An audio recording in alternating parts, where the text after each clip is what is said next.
अरे भाई, election commission की वेबसाइट पे एक ही डाटा होगा ना। 2 बजे तक रिजल्ट सिर्फ 4 सीटों पे आया, वही उलट नतीजे जम्मू कश्मीर। तो जम्मू कश्मीर में उन्हें पता था कि जम्मू कश्मीर में उनका वोट नहीं है।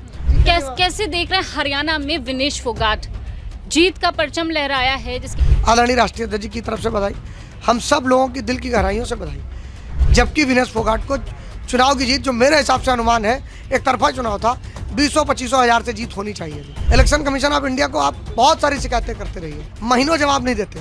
अरे भाई, ईवीएम लाए क्यों थे आप? ईवीएम इसीलिए लाए थे ना कि नतीजा तेज आए, रिजल्ट जल्दी आए, कि 4 दिन बाद आए जाए। बिल्कुल। तो क्या ईवीएम से इस बार भी खेला हो गया? विपक्ष लगातार ईवीएम और चुनाव आयोग पर सवाल उठा रहा है। वहाँ पर से ज़्यादा टैली में कोई चेंज नहीं हुआ, 1-2 सीटें ऊपर नीचे हुई। वो वहाँ वाला जो गोल्ड मेडल छूट गया, वो यहाँ आकर जनता ने उनको अपना गोल्ड मेडल दे दिया है।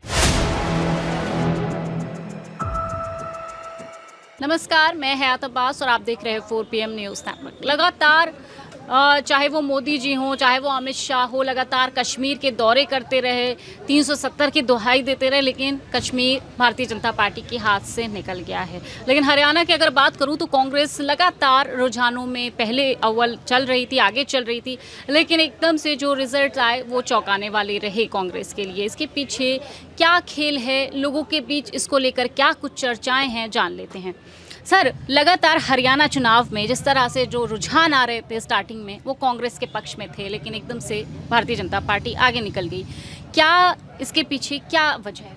देखिए, अभी तो आज जो चुनाव के नतीजे आ रहे हैं, जिस तरीके से पहले काउंटिंग होती थी, वो बैलेट बॉक्स खुलते थे और एक एक बैलेट को पहले सेट किया जाता था, गड्डियाँ बनाई जाती थी, फिर उस हिसाब से उनको एक एक करके काउंट करके, और उसमें नतीजे आने में लगभग 2 दिन, 1.5 दिन, 3 दिन भी लगता था कहीं कहीं, बल्कि इवन कई बार ऐसे होता था कि कहीं 3-4 दिन से ज़्यादा भी समय लग जाता था। इलेक्शन कमीशन ने इसी पर रिसर्च किया और ईवीएम मशीन लेके आए। ईवीएम मशीन पर बहुत बार लगातार कई मुद्दों पर लोगों ने, विपक्ष ने भी, हम लोगों ने भी उंगली उठाई।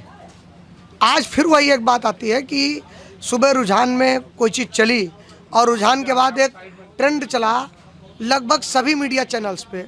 एक आध मीडिया चैनल को अगर छोड़ दूं मैं, तो लगभग सभी मीडिया चैनल का एक जैसा रुझान था। किसी पे 50 दिखा रहे थे, किसी पे 48 दिखा रहे थे। अरे भाई, इलेक्शन कमीशन की वेबसाइट पे एक ही डाटा होगा ना, या तो बीजेपी 48 पे आगे होगी, या 50 पे होगी, या 52 पे होगी। ऐसा थोड़ी हो सकता है कि इलेक्शन कमीशन इस पे 50 पे है, इस पे 52 पे है, इस पे 48 पे है। अलग अलग टीवी चैनल अलग अलग रुझान की एक खिड़की लगा के रखे थे। कोई बहुत ज़्यादा अच्छा नंबर स्कोर करना चाहता था मोदी की नज़र में, तो वो 52 लगाया था। कोई उससे थोड़ा कम था तो वो 50 का लगाया था। कोई उससे ज़्यादा कम था, जिसने थोड़ा सच्चाई के नज़दीक रहने की अपनी कोशिश करी, वो 48 का लगाया था। जबकि हकीकत कुछ और थी, क्योंकि 2 बजे तक रिजल्ट सिर्फ 4 सीटों पे आया। 4 सीट पे रिजल्ट आना, यानी कि 2 बजे तक टोटल रिजल्ट आता था। 2007 का भी चुनाव ईवीएम से हुआ था, 2012 का भी चुनाव ईवीएम से हुआ था, 2014 का भी चुनाव ईवीएम से हुआ था। इससे पहले के तमाम सारे चुनाव ऐसे हुए जो ईवीएम से हुए। और मुझे लगता है रिजल्ट बाइपोलर सारी चीज़ें होते आते 1 बजे तक मैक्सिमम रिजल्ट आ जाते थे। एक आध कोई सीट पे कोई कंट्रोवर्सी हो गई तो 2, 3, 4 बजे फाइनल रिजल्ट पैकअप हो जाता था और सरकार की तस्वीर मीडिया चैनल्स में यह क्लियर हो जाती थी कि किसकी सरकार बन रही है। दूसरी चीज़, वही उलट नतीजे जम्मू कश्मीर। तो जम्मू कश्मीर में उन्हें पता था कि जम्मू कश्मीर में उनका वोट नहीं है। जम्मू कश्मीर में जमहूरियत और कश्मीरियत की जो बातें कर रहे थे, लगातार 370 कर रहे थे। भले पूरे हिंदुस्तान में दुहाई हिंदू मुसलमान की देते देते, और जम्मू कश्मीर में सारे कैंडिडेट इनके लगभग मुसलमान रहे, तो वहाँ तो इनका फैक्टर वो चला ही नहीं। वहाँ तो ईद और बकरीद पर भी ये सिलेंडर बांटने लगे। वहाँ कश्मीरी बच्चों को भी इन्होंने, वहाँ तो कश्मीरी हिंदुओं पर बात ही नहीं करी। पूरे चुनाव इन्होंने कश्मीरी पंडितों पर बात ही नहीं करी, जिनके लिए ये हमेशा 370 की बात करते रहे। 370 हटाने का सिर्फ इनका मकसद था कि वहाँ जो लिथियम की खदानें थीं, जो वहाँ मैग्नीशियम की खदानें थीं, जो महंगे खनिज पदार्थ हैं, उन खदानों का पट्टा अडानी को हो सके, अंबानी को हो सके, इस बात के लिए उन्होंने 370 में अमेंडमेंट किया, ना कि हटाया। एक अमेंडमेंट ये किया कि ठीक है, नेक्स्ट टाइम पर कम से कम हमारा कोई भी व्यापारी यहाँ आकर के ज़मीन खरीद सकता है और पट्टा ले सकता है, और उस पट्टे पर वो खनन कर सकता है। इससे पहले का जो वहाँ का बाईलॉज था, उसमें यह था कि आप यहाँ के ही किसान के नाम अगर आप कुछ करना चाहें, जैसे अभी आज की डेट में आप हमीरपुर चलो, उत्तर प्रदेश के ही कुछ ज़िले हैं खनन वाले, जहाँ पे खनिज पदार्थ निकलते हैं, जैसे गिट्टी है, मोरंग है, बालू है। मतलब कुछ खास लोगों को फायदा पहुंचाने चाहते थे, बस, हिंदू बस। मुसलमान का फैक्टर वहाँ पे नहीं वहाँ चला, नहीं चला, और यही वजह है जो कश्मीर में हार गए। इनका फैक्टर चला ना, इसलिए ये जीते नहीं वहाँ। कैसे देख रहे हैं हरियाणा में विनेश फोगाट जीत का परचम लहराया है, जिसके बाद से ब्रजभूषण शरण का भी बयान आया, कैसे देख रहे हैं उनकी जीत को? देखिए, विनेश जी को सर्वप्रथम बधाई, पूरे हिंदुस्तान की तरफ से बधाई, समाजवादी पार्टी की तरफ से बधाई, आदरणीय राष्ट्रीय अध्यक्ष जी की तरफ से बधाई, हम सब लोगों की दिल की गहराइयों से बधाई। उस प्लेयर ने, उस खिलाड़ी ने जिस जज्बे के साथ सत्ता से टकराने का काम किया, जिस जज्बे के साथ ओलंपिक में वो खेली और जिस तरीके से आउट किया गया, पूरी दुनिया ने देखा। जिस तरीके से उनके आंसू बहे, उसको हरियाणा ने नहीं, पूरे देश ने महसूस किया।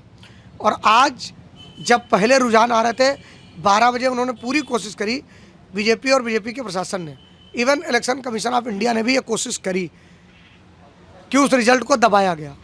जब बहुत सारे लोगों ने ट्वीट करने शुरू किए, प्रदर्शन करने शुरू किए, लोकल जनता ने प्रदर्शन करने शुरू किए, तब फाइनली 5600 वोटों से चुनाव की जीत की घोषणा की गई। जबकि विनेश फोगाट को चुनाव की जीत, जो मेरे हिसाब से अनुमान है, एक तरफा चुनाव था, 20-25 हज़ार से जीत होनी चाहिए थी, लेकिन बीजेपी ने बड़ी मुश्किल से 4 सीटें, जब पहले रिजल्ट आए उसमें 3 कांग्रेस जीतती है, 1 भारतीय जनता पार्टी जीतती है, लेकिन उसके बावजूद भी खिड़की पे 52 का, 50 का और 48 का टैग टंगा हुआ है। तो ये कहीं ना कहीं बीजेपी को इस बात की तरफ इंगित कर रहा है कि जनता ने बीजेपी को हरा रखा है, पर प्रशासन के माध्यम से, लोकल चैनल्स के माध्यम से, मीडिया के माध्यम से, इलेक्शन कमीशन ऑफ इंडिया को आप बहुत सारी शिकायतें करते रहिए, और शिकायतें करने के बाद भी स्थिति ये होती है कि महीनों जवाब नहीं देते, महीनों सोचते हैं। आज शिकायत कांग्रेस की तरफ से उठाई गई, एक 10 मिनट के अंदर जवाब आ जाता है कि हमने आपको बहुत बार प्रक्रिया बताई कि इस तरीके से प्रक्रिया होती है। अरे भाई, कितना स्लो काउंटिंग होगी। मान लीजिए एक टेबल पे काउंटिंग हुई, हमने काउंटिंग कराई, हम जानते हैं, एक टेबल पे काउंटिंग है, हम 5 पार्टी वाले खड़े हैं, 5 निर्दल प्रत्याशी के एजेंट हैं, 10 लोगों ने काउंटिंग स्थल पर जो भी पार्टी कैंडिडेट्स को वोट मिलते हैं, हर पार्टी के कैंडिडेट के सामने, निर्दल के सामने लिख जाते हैं, और सारे एजेंट उस पर साइन करते हैं। उसके बाद वो जो काउंटिंग एजेंट होता है गवर्नमेंट का, वो करता है साइन, उसके बाद आरओ साइन करता है और आरओ टेबल पे चला जाता है फाइनल होने के लिए। अरे भैया, इस प्रक्रिया में आधे घंटे का वक्त लगता है, 20 मिनट का वक्त लगता है। मतलब कहीं ना कहीं 3-3 घंटे चुनाव आयोग का भी खेल है इस पे लगातार। इलेक्शन कमीशन ऑफ इंडिया इस बात पे कभी चीजें क्लियर ही नहीं करता। अरे भाई, ईवीएम लाए क्यों थे आप? ईवीएम इसीलिए लाए थे ना कि नतीजा तेज आए, रिजल्ट जल्दी आए, कि 4 दिन बाद आए रिजल्ट। बिल्कुल। तो क्या ईवीएम से इस बार भी खेला हो गया? विपक्ष लगातार ईवीएम और चुनाव आयोग पर सवाल उठा रहा है हरियाणा के हार। देखिए, भैया ने भी बहुत चीज़ें सही बताई है, लेकिन एक चीज़ मैं आपको बताऊं कि माना जाए कि रिजल्ट फेयर है, तो भी एक चीज़ जो बहुत ज़्यादा डाउट क्रिएट करती है कि शायद इतने दिनों के जो एग्जिट पोल आए हैं, तो जो उलट फेयर हुआ वो सिर्फ बीजेपी कर पाई, वरना जो इनके लिए फेवर में जो एग्जिट पोल दिखा दिए जाते हैं, सेम वही जो है छाप दी जाती। एक चीज़ आपने देखी होगी, सुबह मैंने देखा कि एक समय पर 77 सीटों पर आगे थी, ठीक है। उसके बाद जो पलटवार हुआ और बीजेपी 48-49 के आसपास आ गई, तो लोगों को ये लगा कि अगर 77 से 49 आ सकते हैं, तो ये हो सकता है कि वापस फिर से जो है कांग्रेस की तरफ ट्रेंड चला जाए। लेकिन जहां पर से बीजेपी के फेवर में आ गए, वहां पर से ज़्यादा टैली में कोई चेंज नहीं हुआ, 1-2 सीटें ऊपर नीचे हुई। दूसरी बात है, अगर ये एक शंका का विषय हो सकता है, दूसरी चीज़ ये भी है कि कहीं ना कहीं जो आम आदमी पार्टी का जो रोल था, वो स्पॉइलर का रोल, मतलब उनको प्ले करने के लिए जो भी तमाम लोग बताते हैं कुछ अंदरूनी सेटिंग है, और जो डाटा आएगा वो और ज़्यादा क्लियर कर देगा कि हाँ उसने कितना जो है, क्योंकि अगर मान लीजिए कहीं 2000-3000 से हार रहे हैं और वहाँ पर जो है आम आदमी की पार्टी प्रत्याशी ने 5-6 हज़ार वोट गेन करे, तो उसका सीधा मतलब होता है कि जाके आपको रोकने का काम किया गया। केजरीवाल को अगर जेल से रिहाई दी गई, तो क्या इसी वजह से दी गई? कि अंदर खाने से तमाम बातें हैं, और अगर अरविंद केजरीवाल जी का मकसद था भारतीय जनता पार्टी को रोकने का, तो इतना उनका जो भी थिंक टैंक है, इतना तो कमज़ोर बुद्धि का नहीं रहा होगा कि अभी हम जो है एक सामने मजबूत पार्टी से टकरा रहे हैं, हम अभी उस स्थिति में नहीं आए हैं कि कांग्रेस अलग जीत ले और आम आदमी पार्टी अलग जीत ले। तो कहीं ना कहीं वो फैक्टर भी आंकड़ों में आकर साफ होगा। और बाकी जो भैया ने कहा कि मतलब शंका हो सकती है, तो इसका अब क्या है कि अभी हम उतना जैसे प्रूफ नहीं है कि एकदम हो, बाकी एलिगेशन हो सकता है। विनेश फोगाट की जीत को कैसे देख रहे हैं हरियाणा? देखिए, विनेश फोगाट की जीत एक तरीके से तमाचा है, खासकर उन लोगों का जो महिलाओं का सम्मान नहीं करते, खासकर उन लोगों का जिन्होंने पहलवानों के लिए कोई मतलब जिनके दिल में कोई रिस्पेक्ट नहीं थी, वो वहाँ वाला जो गोल्ड मेडल छूट गया वो यहाँ आकर जनता ने उनको अपना गोल्ड मेडल दे दिया है कि आप हमारे दिल में, हम आपको जो है सराखों बिठाएंगे। और अगर यही विनेश फोगाट हार जाते तो 2 दिन जो है बीजेपी अपनी विक्ट्री सेलिब्रेट करती और तीसरे दिन जो है विनेश फोगाट को टारगेट करने की कोशिश करती। बिल्कुल, देखिए हरियाणा भले ही हार गई हो कांग्रेस, लेकिन विनेश फोगाट की जीत ने ये तय कर दिया है कि भारतीय जनता पार्टी जिस तरह से उनके सांसद ने बदसलूकी की और जो भी उनके ऊपर एलिगेशंस लगे थे उसको, और जो उनकी हार हुई थी ओलंपिक में, उस सब का जवाब एक साथ विनेश फोगाट की जीत ने एक बार दे दिया है। कैमरा पर्सन सत्यनारायण के साथ मैं हयात अब्बास, 4 PM न्यूज़ नेटवर्क।